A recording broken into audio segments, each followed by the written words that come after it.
greatest source of inefficiency for most organizations lies in working relationships, conflict, mistrust, misunderstanding.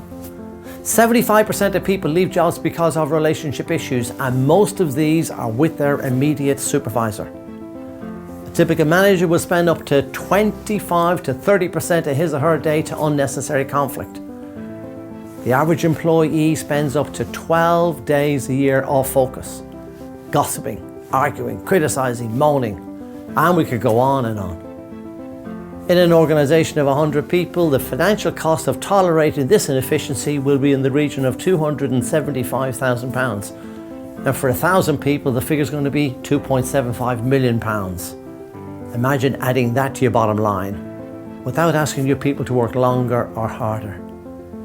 And if you're a not-for-profit business, imagine the extra capability these efficiency savings will bring.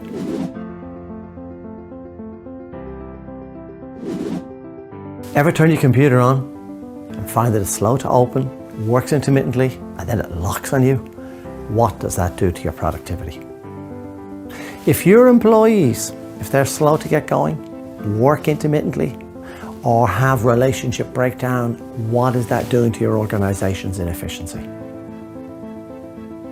The cost of having disengaged staff is huge. Let's imagine that you have over here your unhappy, disengaged, unproductive staff. And on this side, you got your happy, engaged, productive staff. What an even better place to work allows you to do is to work out where on this continuum your people are.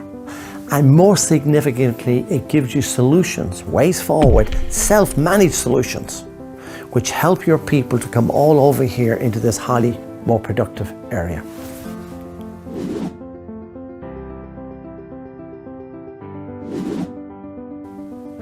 An even better place to work is not based on any academic model or theory, but is focused on the fundamental needs of organizations.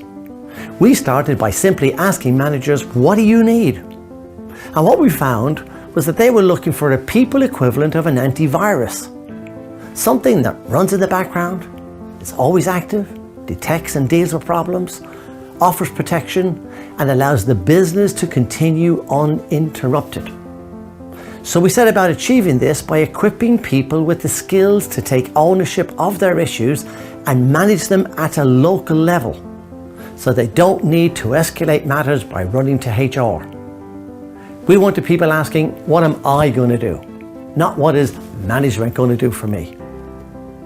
So we sought to create something that was systemized, something that would become part of the DNA of the organization, something that will be driven by individuals, not HR or management, something that did not eat into time or distract from the day job, something that could be measured and invariably makes a difference to the organization's bottom line. And so we developed an even better place to work.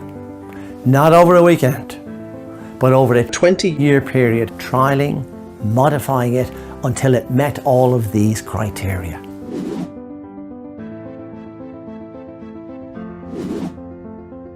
A unique feature of an even better place to work is its ability to measure what happens between people, the interpersonal bit, which is where the greatest source of inefficiency lies. The system measures relationships across 7 key areas, which were suggested to us by senior managers in organizations. Do your people feel valued? All the research will tell us that valued people are productive people.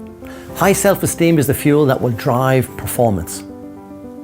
Are you people open with each other? Discussing the undiscussable? Dealing with those issues that can get in the way of collaborative working relationships? Do they engage in feedback? We all know how important feedback is to high levels of performance. And of course, all of these are interrelated. People who feel valued are more likely to be open. People who are valued and open are more likely to engage in feedback, which of course leads to more motivated people, impacting on the bottom line and greater levels of productivity.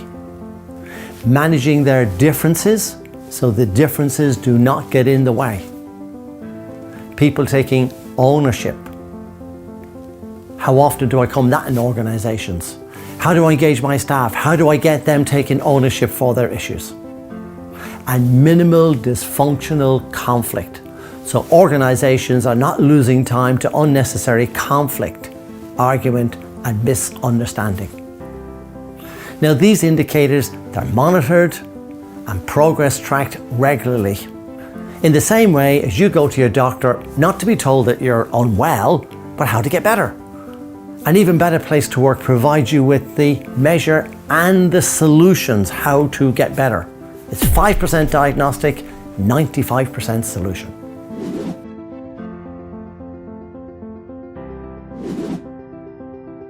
You are likely to see people with good feelings or bad feelings.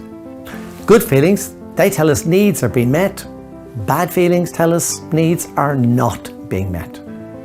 Now, a bad feeling is a bit like the red light on the dashboard of your car. It tells you something is wrong with the engine. Ignore it and you can expect a crisis down the road. People problems, if they're ignored, do they go away? No, they get bigger. If no one connects with the bad feeling, what happens? It becomes a moan. The moan becomes a criticism. The criticism becomes the row, which develops into the dispute, the strike, the resignation, all the stuff you don't want in your organization. All the stuff that is hurting your business and affecting your profitability. The tragedy is none of all of this needs to be happening. It is taking a more dramatic form because no one connects with the need. Now, an Even Better Place to Work operates back here. So you don't get the bad feeling and certainly none of all of this stuff. How does it do it? Very simply, by what I call proactive feedback. You have a choice. You can be proactive and invite feedback, thus preventing people problems, or you can wait for the feedback of the slam door, the blazing row, the resignation, all of which you will have to react to. Which of course is a bit like waiting for your car to run out of fuel when you could easily have checked your fuel gauge and filled it up at the weekend. You have a choice. You can wait for the crisis or put systems in place that will prevent the crisis.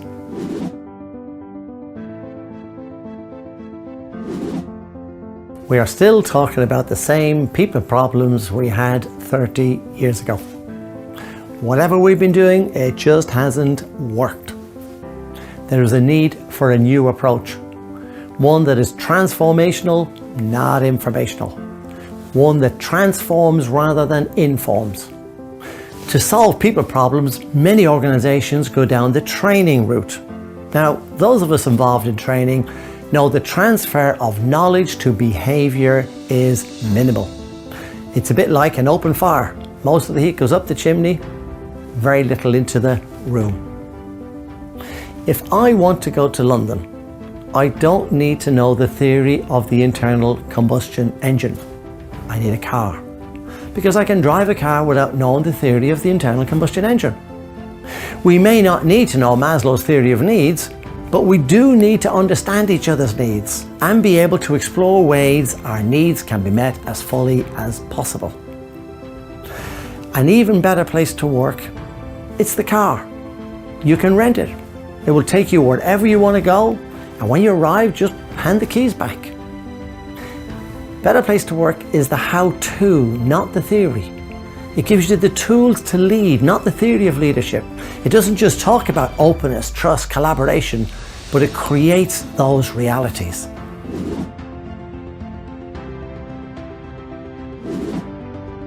What are the quantifiable differences you will notice by using an Even Better Place to Work? Think about it. If people's needs are met at work, will they want to be there? Of course. Hence, you can expect less absenteeism, reduced staff turnover, less moaning and criticism, and of course, a subsequent improvement in morale, productivity and profitability. An Even Better Place to Work is supported by online metrics and activities. It provides quality data, allowing people to make targeted interventions to improve the quality of work life for everyone. It marries the best in leadership practice with today's technology, creating a solution that just wasn't possible 10 years ago. A solution that appeals to the worker of today. It's friendly, easy to use, designed for busy people, driven by individuals, and doesn't distract from the day job.